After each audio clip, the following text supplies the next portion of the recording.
Πω μαλάκα να ανοίξεις δικάβαλο, κάμισέτα. Ναι, Γαμώ τη σούζα. Άντε ρε κολοφανάρο. και δεν άνοιγε όλο τον γκάζ γιατί... Ναι, θα φάει κάτι καπάκια περιποιημένα. Παναγία μου.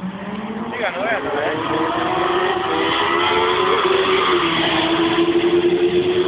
Παναγιά μου γρηγορούσα.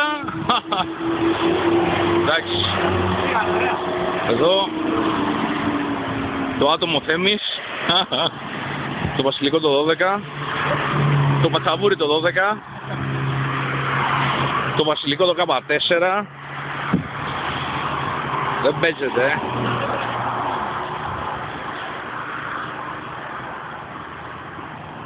Θέλω να πάω να κάτσω,